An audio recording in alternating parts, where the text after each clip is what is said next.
I'm Evelyn Harper, 70 years old, a widow who's poured 45 years of love into this house, its creaking porch swing, its rose garden, the memories of my late husband, Walter, and our son, James.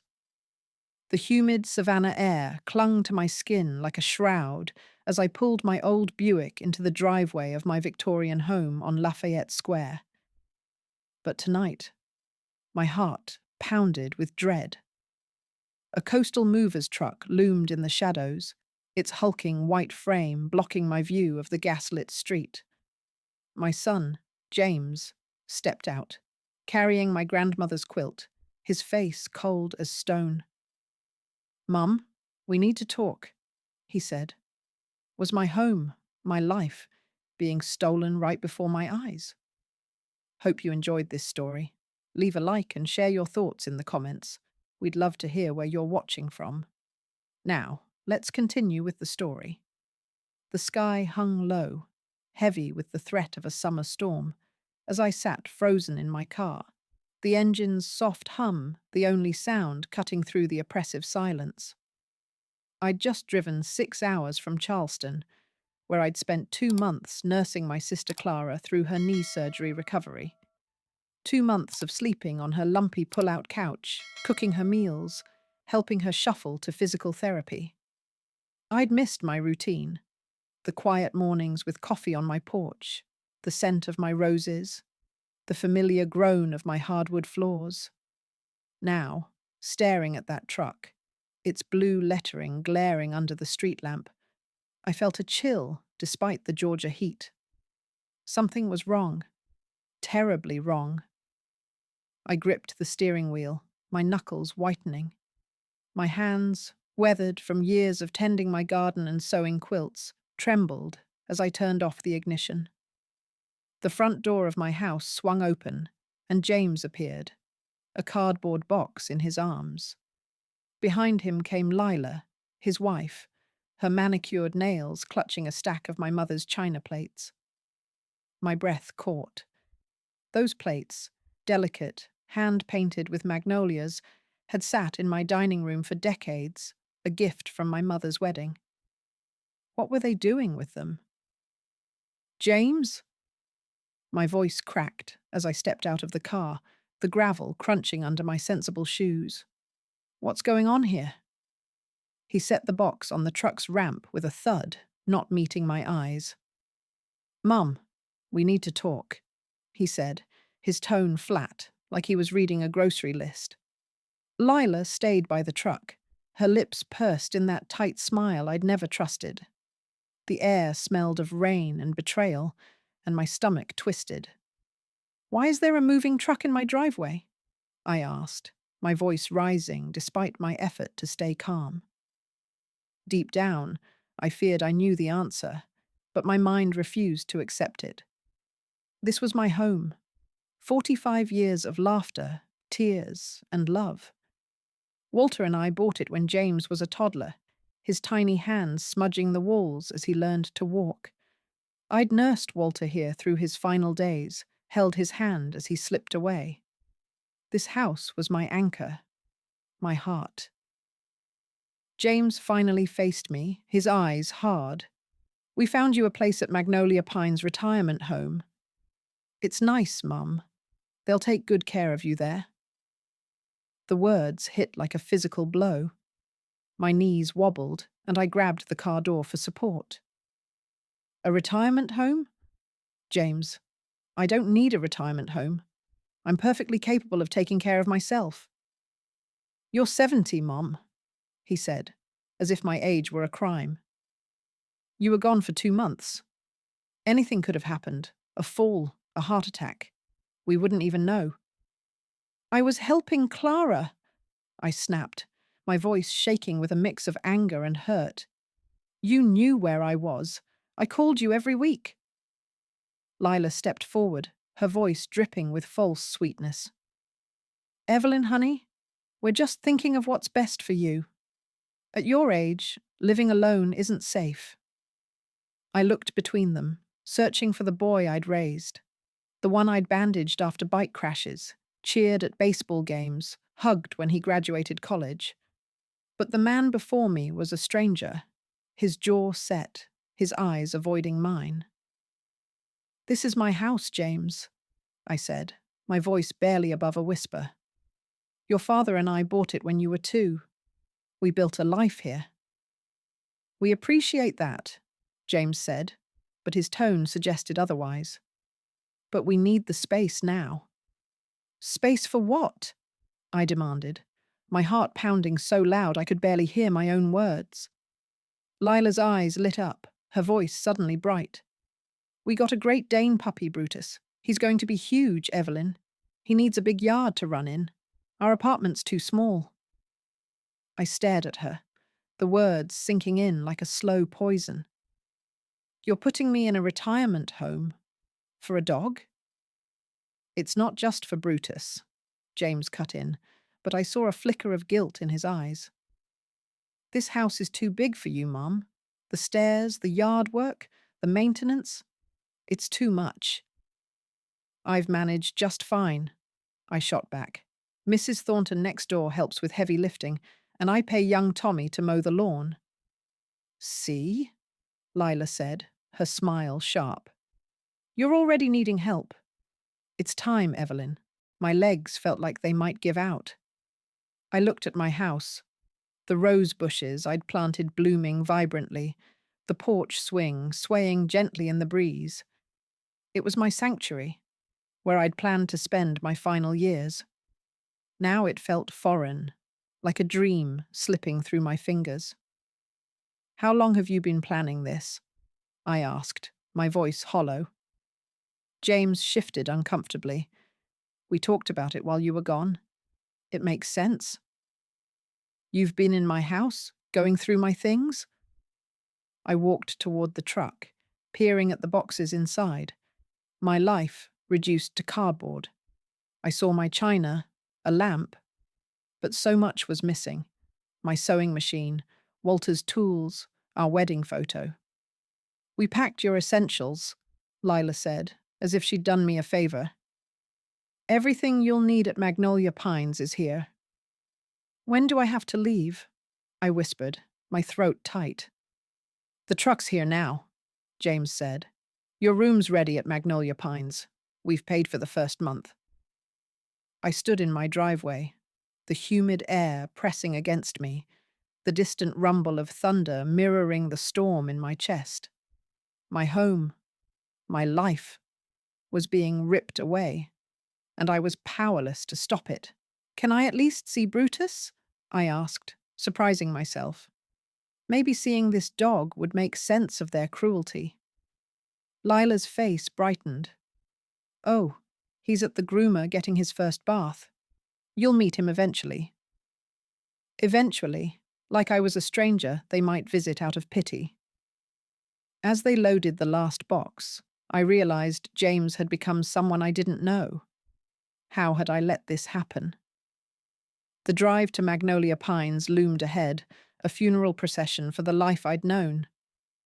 But something stirred in me, a spark of defiance. This wasn't over. Not yet. The fluorescent lights of Magnolia Pines' retirement home buzzed overhead, casting a sterile glow over my new reality. I sat on the edge of a narrow bed, its thin mattress creaking under my weight, and stared at the beige walls closing in around me. The room smelled of antiseptic and stale oatmeal, a far cry from the rose-scented air of my Lafayette Square home. My suitcase, half unpacked, sat forlornly in the corner, holding the few belongings James and Lila deemed essential. My mother's china, my sewing machine, Walter's tools, gone, packed away, or discarded like my life didn't matter.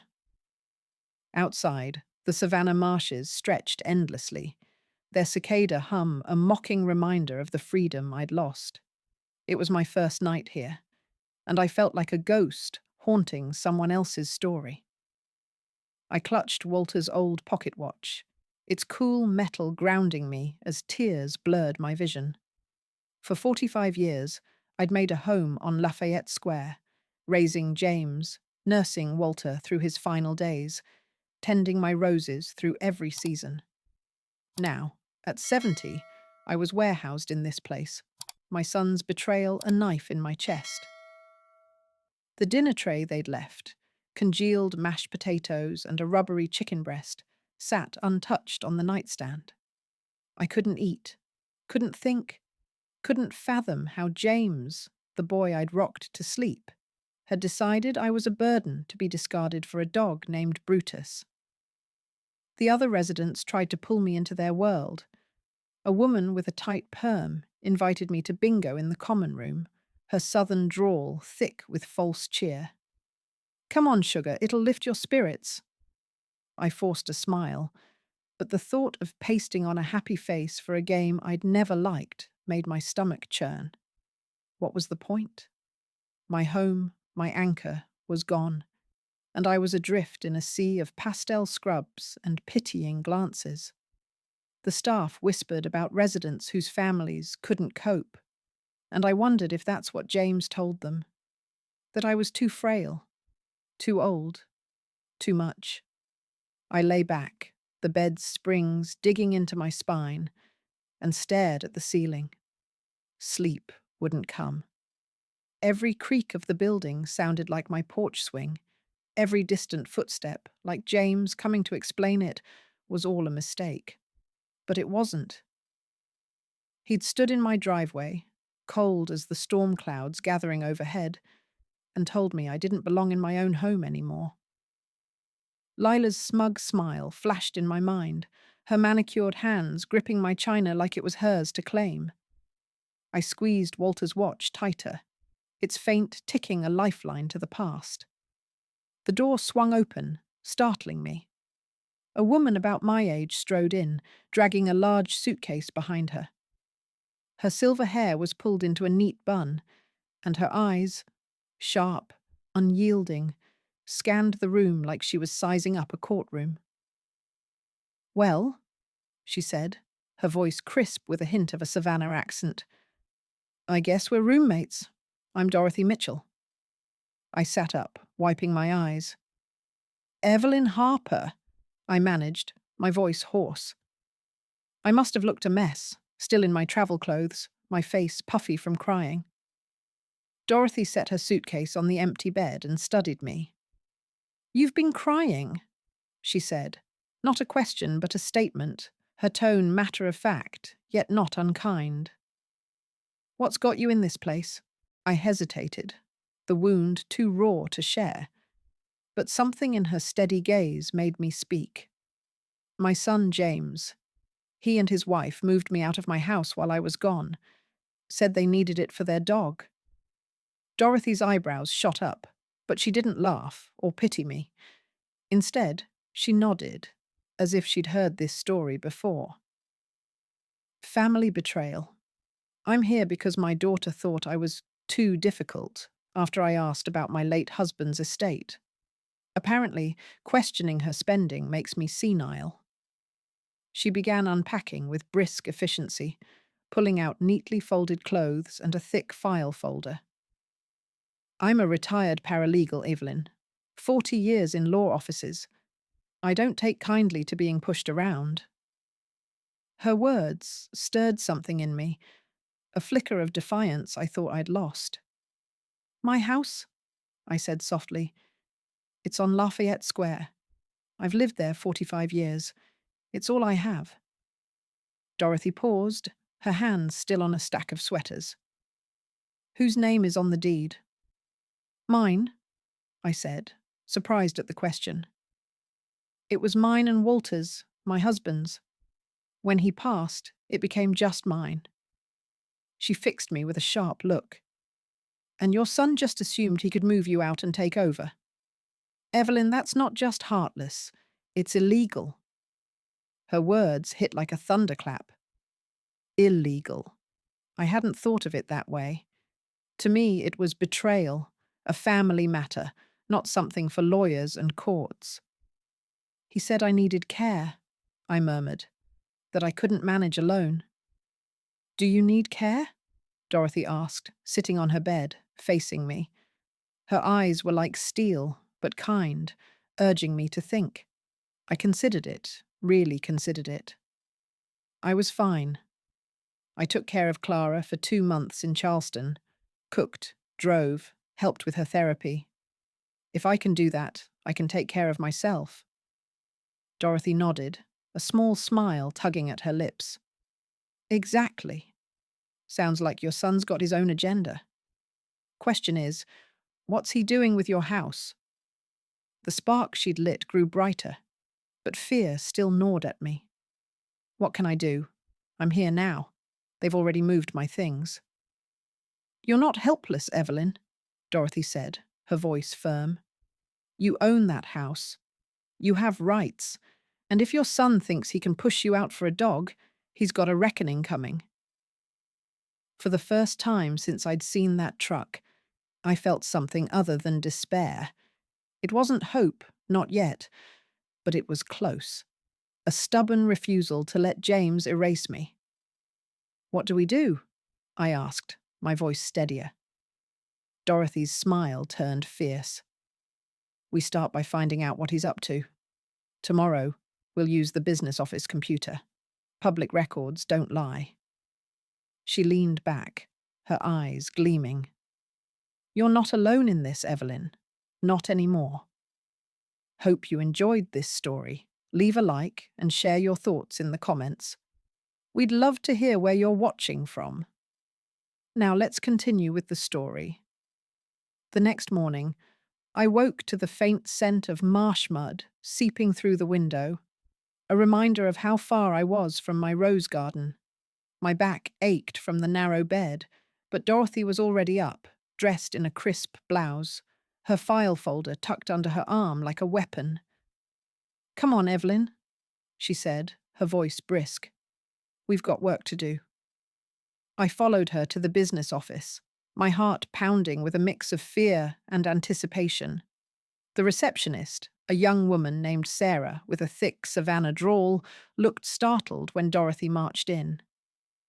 We need the computer, Dorothy said, her tone leaving no room for argument.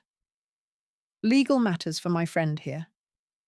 Sarah glanced at the empty supervisor's office. Residents aren't supposed to... We're not typical residents, Dorothy cut in, her paralegal authority shining through. I'm helping Evelyn with a property issue. Surely you have provisions for that. Sarah hesitated, then nodded. Fine, but I have to stay here. Perfect, Dorothy said, settling into the chair like she owned the place. I stood behind her, my hands clasped tightly as her fingers flew across the keyboard. Within minutes, she'd pulled up the Chatham County Assessor's website and typed in my address. 112 Lafayette Square. The screen loaded, and my breath caught. My house, which I'd thought was worth maybe $400,000, was now assessed at $650,000. How? I whispered, my voice trembling. Savannah's real estate is booming, Dorothy muttered, clicking through records. Tourism, historic charm, your neighborhood's prime property. She pulled up recent sales. A house on my street sold for $700,000 last month, another for $675,000. Your son's sitting on a gold mine. Sarah, pretending not to eavesdrop, leaned closer. That's a lot of money for a house, she said, her eyes wide. It is, Dorothy agreed, her voice tight. She switched to a local classified site and typed in my address. An ad popped up. Room for rent, stunning Victorian on Lafayette Square, large yard, quiet neighborhood, $2,800 a month, utilities included. My blood ran cold. That was my home. My dining room, where Walter and I hosted Thanksgiving. My sewing room, where I'd made James's Halloween costumes. They're renting out my house, I said, my voice barely audible. To strangers. Dorothy's jaw clenched. At $2,800 a room, with 3 or 4 tenants, That's $8,400 to $11,200 a month. Your son's not just betraying you, he's profiting. I felt dizzy, the room spinning.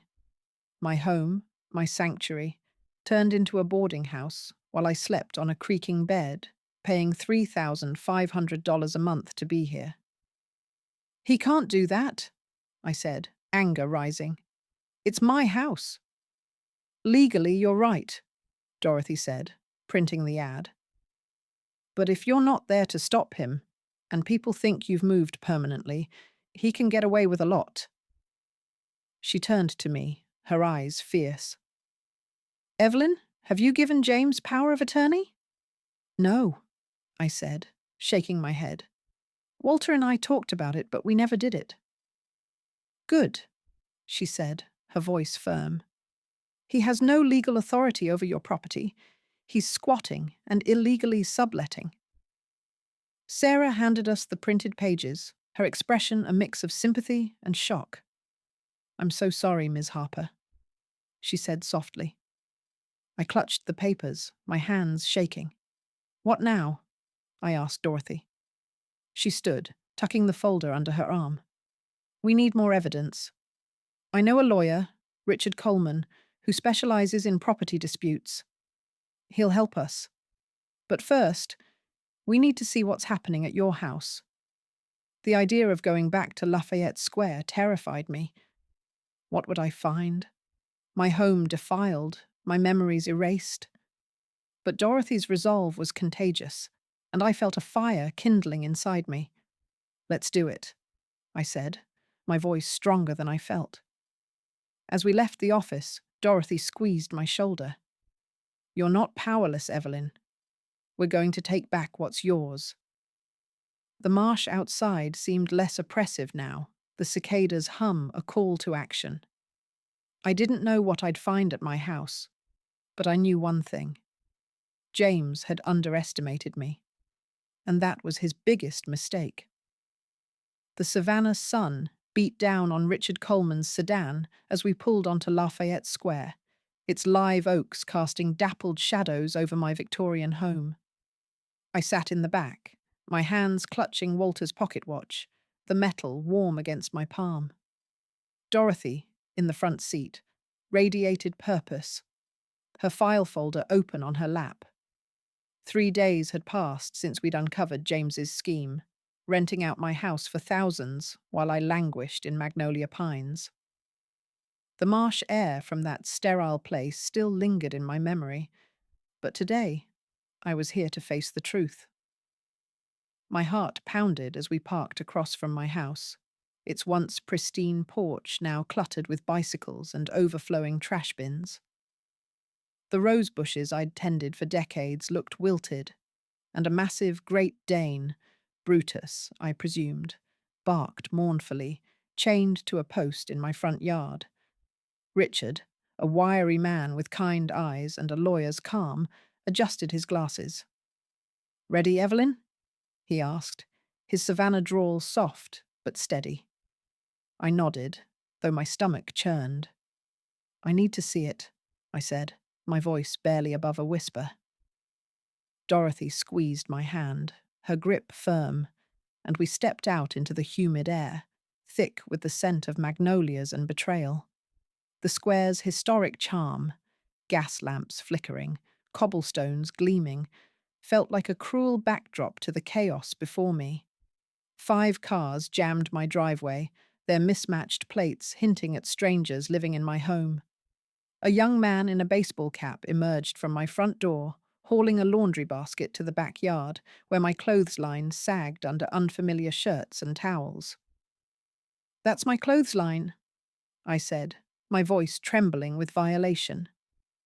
Dorothy's jaw tightened, but she said nothing, scribbling notes. We approached the porch, and I froze. A cardboard box sat carelessly among the clutter, my cracked wedding photo peeking out, Walter's smiling face marred by a jagged line across the glass. My knees buckled, and Dorothy steadied me. They didn't even pack it properly, she muttered, her voice low with anger. Richard took photos with his phone, his expression grim. Evelyn, this is more than a family dispute. Your sons turned your home into a boarding house. Another tenant, a young woman with a backpack, hurried out, glancing at us curiously. You looking for someone? She asked, assuming I was a stranger. This is my house, I said, my voice shaking but firm. Her eyes widened, and she mumbled an apology before slipping away. I stepped inside, the familiar creak of the hardwood floor, now a stranger's echo. The living room, where Walter and I watched evening news, was unrecognizable. Scuffed floors, posters taped to walls, a makeshift bar littered with beer cans. My sewing room, my sanctuary for decades, was gutted, its shelves empty, my sewing machine gone. The kitchen counters bore burn marks, and the upstairs bathroom's mirror was shattered, its sink stained with grime. Oh, Evelyn, Dorothy said softly, seeing my face as I touched the bare walls of my sewing room.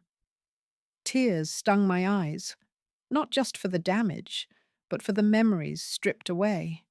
James's Halloween costumes, the quilts I'd stitched for neighbours. Mrs. Eliza Thornton, my neighbour, appeared at the door, her silver curls bouncing as she hurried over. Evelyn, thank the Lord you're back, she said, her southern accent warm with relief. She hugged me tightly, her floral perfume a comfort.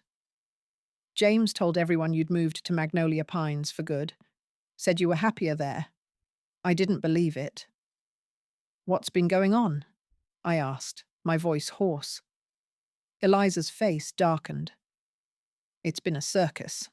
Loud parties, cars everywhere, that dog barking all night. I called the city about zoning violations. Single-family homes can't be boarding houses. An inspector came last week and issued citations. Dorothy scribbled furiously. That's gold, Eliza. Did you take photos? Plenty, Eliza said, pulling out her phone. I've got pictures of the tenants' parties, the trash, the noise. It's been awful for the neighbourhood. Richard nodded, still snapping photos. This is illegal rental activity, Evelyn. We'll draft a cease and desist letter today, demanding James vacate within 30 days. He's got no legal ground to stand on. I looked at Brutus, chained in the yard, his fur matted. They said he needed a big yard, I said, my voice bitter. So much for that? Dorothy's eyes flashed. This is what they destroyed your life for. A chained dog and rental cash. We drove back to Magnolia Pines, my heart heavy with the wreckage of my home, but burning with resolve. Richard promised to prepare the letter by morning, and Dorothy vowed to call in every favour from her legal days. As we pulled away, I glanced back at my house, its silhouette against the savannah sunset, a promise I'd fight to reclaim. Hope you enjoyed this story. Leave a like and share your thoughts in the comments. We'd love to hear where you're watching from. Now, let's continue with the story. The old pink house glowed under chandeliers, its pink stucco walls and scent of shrimp and grits a slice of Savannah's soul. I sat in a corner booth, the velvet cushion soft beneath me, but my hands trembled around my coffee mug. It was the next morning, and I'd insisted on meeting James alone, hoping to see a flicker of the sun I'd raised. Dorothy had argued against it, her eyes sharp with worry, but I needed to look him in the eye to understand why he'd betrayed me. The jazz trio in the corner played a mournful tune, mirroring the ache in my chest. Outside, tourists strolled through Johnson Square, their laughter a cruel contrast to my turmoil. James walked in right on time, his hair dishevelled, his shirt wrinkled. He looked older than his 48 years, dark circles under his eyes. "Hi, Mum," he said, sliding into the booth, his voice strained. "Hello, James," I said, my tone steady despite the storm inside. For a moment, we just stared at each other. I searched for the boy who'd clung to me during thunderstorms, the young man I'd cheered at graduation. But this James was a stranger, his shoulders slumped, his gaze flickering away. "I'm sorry," he said finally, running a hand through his hair. "This has been hard on you, I know." "Hard on me?" I kept my voice level, though it shook with suppressed anger. "You took my house, James, my belongings. You told everyone I was happy in a retirement home when I was miserable." "I thought it was for the best," he said, his tone defensive. "You're 70, Mum. You were gone for 2 months. What if something happened?" "I was helping Clara," I said, my voice rising. "I called you every week. You knew I was coming back." He shifted, uncomfortable. "Look, things are tough. Lila lost her job. My hours got cut at the insurance company. The house was just sitting there, empty." "Empty?" I snapped. "It was my home, waiting for me." He leaned forward, his voice low. "We needed the money, Mum. The house needed work, roof leaks, furnace issues. The renters helped cover costs." Dorothy's text buzzed on my phone, hidden under the table. "He's lying. Roof was fixed 2 years ago. Furnace serviced before you left." I clenched my jaw, anger surging. "The roof was repaired in 23, James. The furnace was fine. Try again." He flinched, caught. "There were other expenses. The renters are students, Mum. They needed a place. We were helping them. Helping them while making $8,400 a month off my house," I said, my voice cold. "I saw the ad. $2,800 per room. You and Lila turned my home into a boarding house." His face paled. "It's not that simple. Nola's been talking about leaving if we don't get our finances straight. The house, it's an asset. It'll be mine someday anyway." The words cut deeper than I thought possible. "Someday, James," I said, my voice barely a whisper. "I'm not dead yet. I'm not even sick. But you decided I'm too old to need my home." He looked away, guilt flickering in his eyes. "I didn't mean to hurt you. We can fix this. You can move back, stay in the guest room until we figure it out." "The guest room?" I laughed, a bitter sound. "In my own house? While your renters stay?" "They have leases," he said, his voice rising. "We can't just kick them out." I stood, leaving a $5 bill for my coffee. "You have 30 days, James." "The cease and desist letter's coming. You know what it says." "Mum, wait," he called, his voice cracking with panic. "We can work this out. Just you and me, no lawyers." I paused at the door, the jazz trio's notes swirling around me. "You threw me out for a dog," I said, turning to face him. "A dog that's chained in my yard. You don't get to decide what's mine anymore." I walked out, the warm savannah air hitting me like a wave. My phone buzzed again. Dorothy, waiting outside. "Don't let him manipulate you. Stay strong."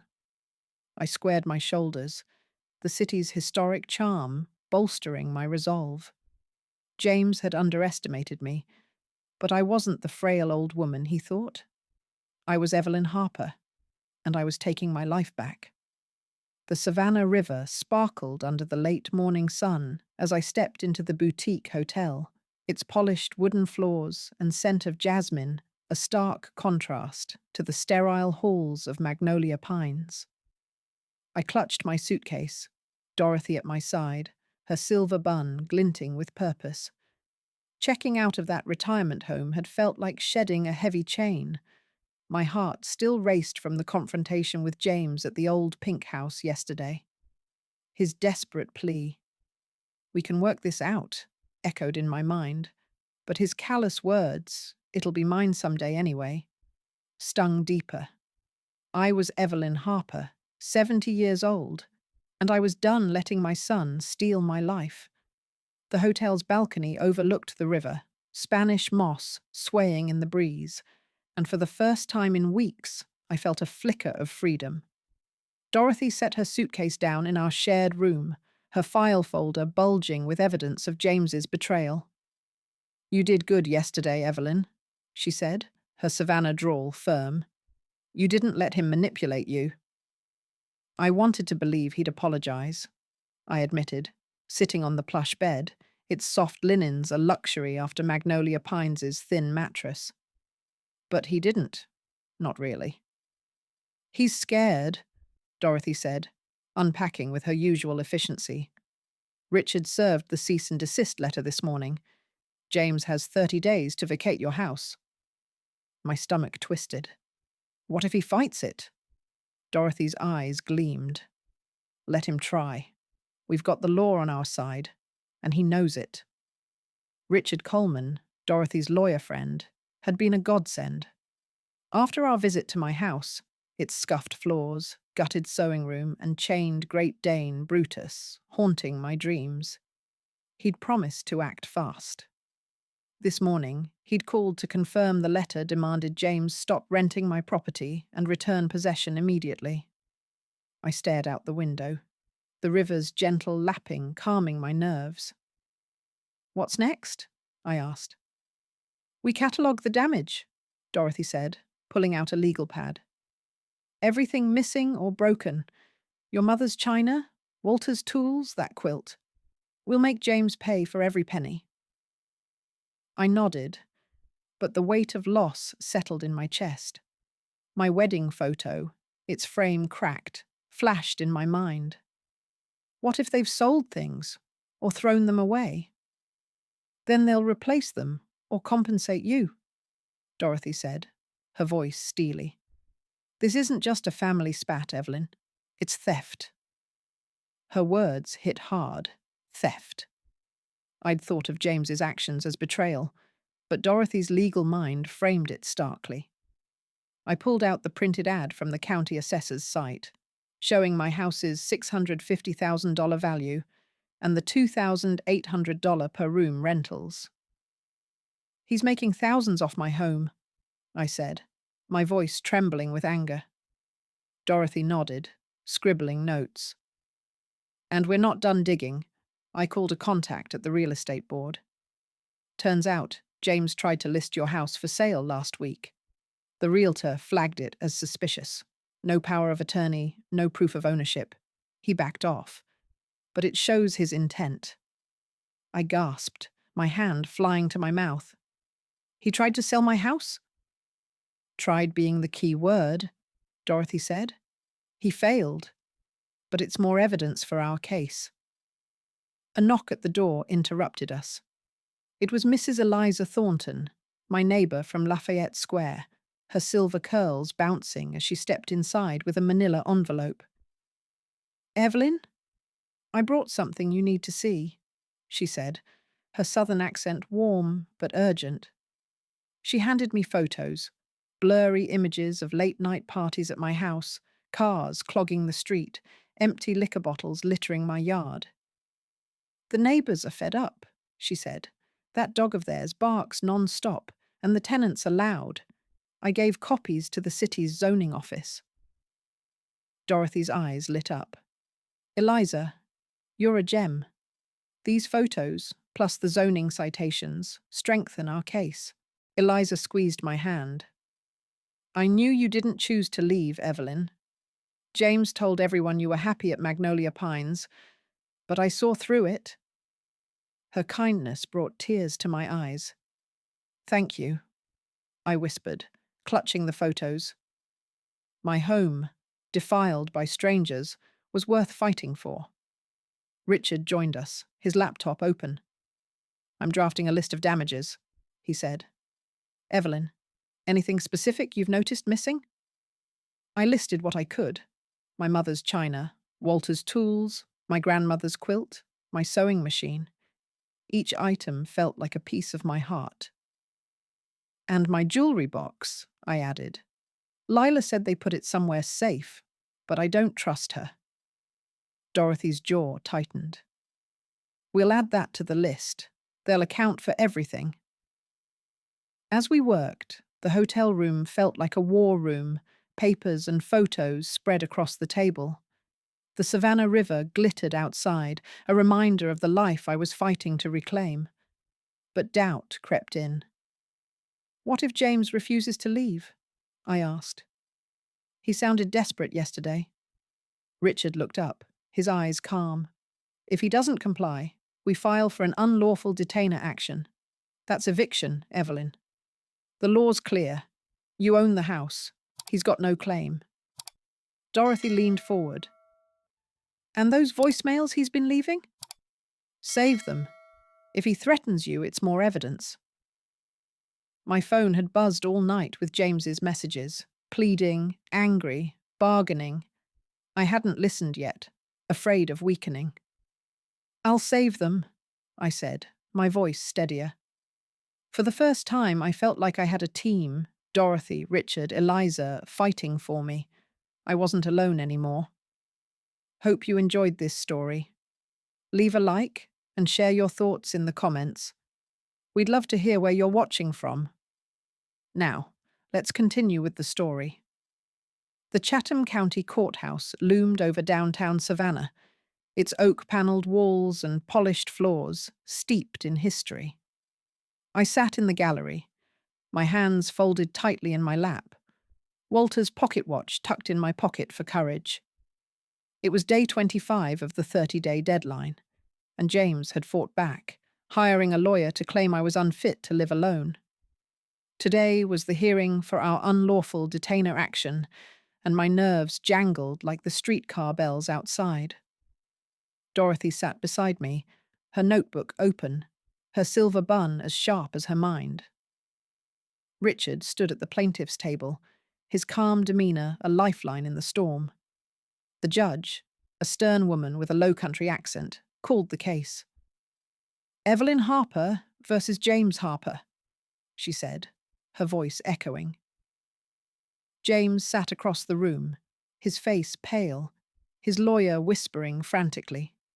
Lila was absent, and I wondered if she'd already distanced herself from the mess. Richard presented our case with precision.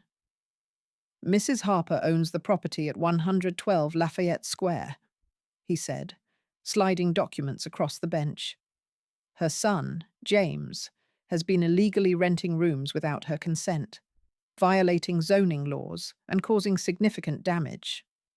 He submitted the county assessor's records, showing my sole ownership and the classified ad listing rooms at $2,800 each. Eliza's photos, parties, trash, a chained Brutus, drew a frown from the judge. The zoning citations, filed after neighbors' complaints, sealed the narrative. "Mrs. Harper never authorized these actions," Richard said. "She was coerced into Magnolia Pines under false pretenses." James's lawyer, a slick man in a cheap suit, argued I was too frail to live alone. "Mrs. Harper is 70, he said. Her son acted in her best interest, ensuring her safety." Richard countered with medical records, showing I was in good health, and a letter from my sister Clara, testifying to my independence during her recovery. "Mrs. Harper cared for her sister for 2 months in Charleston," Richard said. "She's capable of managing her own life." The judge turned to me, her eyes softening. "Mrs. Harper, would you like to speak?" I stood, my legs trembling but my voice steady. "Your Honor, that house is my home. I raised my son there, cared for my husband there. James took it without my permission, turned it into a boarding house while I was paying to live in a place I didn't choose. I just want my home back." The courtroom was silent, the weight of my words hanging in the air. Dorothy squeezed my hand, her eyes proud. James wouldn't meet my gaze. The judge ruled swiftly. "The property belongs to Mrs. Harper," she said. "Mr. Harper, you are ordered to vacate within 5 days and pay $40,000 for damages, including missing items and legal fees." My heart soared, but James's lawyer jumped up. "We'll appeal," he said. but the judge's glare silenced him. As we left the courthouse, Savannah's historic charm, cobblestone streets, live jimmying carriages, felt like a victory march. Dorothy grinned. "You did it, Evelyn." "Not alone," I said, hugging her. "You and Eliza made this possible." That evening, Eliza called with more news. "The tenants are moving out," she said. "James and Lila are packing too. The neighborhood's thrilled you're coming back." I smiled, imagining my roses blooming again.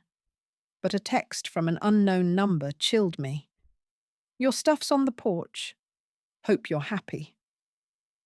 James's bitterness stung, but I wasn't done fighting. My home was mine again, and I'd make it whole. The golden Savannah sunset bathed my Victorian home on Lafayette Square, its wraparound porch glowing like a promise kept. I stood in my restored living room, the hardwood floors gleaming under fresh polish, the walls repainted in the soft cream I'd always loved. My mother's china sparkled in a new cabinet, each magnolia-painted plate a testament to my victory. The scent of blooming roses drifted through the open windows, mingling with the warm aroma of peach cobbler cooling on the kitchen counter. I was Evelyn Harper, 70 years old, and after months of heartbreak, I was home, really home. The creak of my porch swing, swaying gently outside, felt like a heartbeat, steady and true. 3 months had passed since the courthouse victory. James's settlement covered the $40,000 in damages, replacing my grandmother's quilt, Walter's tools, and my sewing machine. The sewing room, once gutted, was reborn, shelves brimming with colourful fabrics, my machine humming as I stitched a new quilt for a neighbour's grandchild. The upstairs bathroom's mirror sparkled. The kitchen counters gleamed without a single burn mark. Every scuff, every hole, every trace of the chaos James and his tenants left had been erased. My home was mine again, not just in deed, but in spirit. I smoothed my apron, preparing for the neighborhood tea party I'd planned. The dining table was set with my mother's china, a pitcher of sweet tea sweating in the humid air. Dorothy Mitchell, my fierce ally, had rented a cottage 2 blocks away, refusing to return to her daughter's control. She bustled in now, carrying a tray of pecan pralines, her silver bun as sharp as her wit. "Evelyn, this place looks like a magazine," she said, her Savannah drawl warm with pride. "You've brought it back to life." "We brought it back," I corrected, squeezing her hand. Dorothy's paralegal savvy, paired with Richard Coleman's legal muscle, had turned my despair into triumph. Mrs. Eliza Thornton arrived next, her silver curls bouncing, a basket of homemade biscuits in hand. My sister Clara followed, her knee healed, her eyes bright with relief at seeing me home. Neighbours filled the room, folks I'd known for decades, their faces glowing with the joy of my return. "Welcome home, Evelyn," Eliza said, raising her glass of sweet tea. "Lafayette Square wasn't the same without you." The laughter and chatter felt like a warm embrace, Savannah's communal spirit wrapping around me. We sat on the porch, the gas lamps flickering as twilight deepened, and shared stories of the square, ghost tours passing by, the chatter of tourists in Forsyth Park. I'd heard through Eliza that James and Lila had moved to a cramped apartment downtown, rehoming Brutus to a farm outside the city. Part of me grieved the son I'd lost, but a larger part felt free. I'd spent too long hoping he'd change, but some bridges, once burned, stay ash. I stood, clinking my glass. "Thank you all for being here," I said, my voice steady. "This house has been my heart for 45 years. Losing it, even for a while, showed me what matters: my home, my friends, my strength. I'm not just back. I'm starting anew.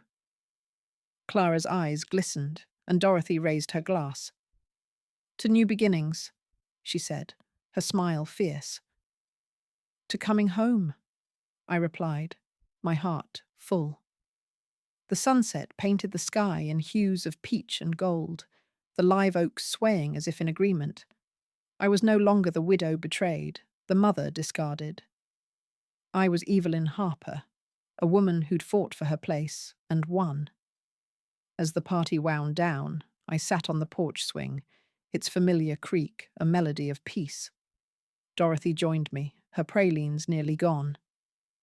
You're a force, Evelyn, she said. Most folks would have given up. I almost did, I admitted, touching Walter's pocket watch in my pocket. But you, Eliza, Clara, you reminded me I'm not alone. She nodded, her eyes on the square. Family's what you make it. And this… She gestured to the house, the neighbours lingering with laughter. This is family. My phone sat silent. No calls from James, no texts since his bitter message about my belongings. I'd turned it off that night, choosing peace over pain. Some second chances weren't worth the cost, and I was done paying for his mistakes. My roses, blooming despite neglect, stood as proof. I could flourish again. Hope you enjoyed this story. Leave a like and share your thoughts in the comments. We'd love to hear where you're watching from. Now let me ask you, what would you do if you had to fight for your home? Have you ever found strength in unexpected places? Share your stories below, and tell me your city so I can see how far this tale has travelled. For more stories that'll surprise and inspire you, check out the 2 channel favourites linked on the final screen. Thank you for joining me on this journey.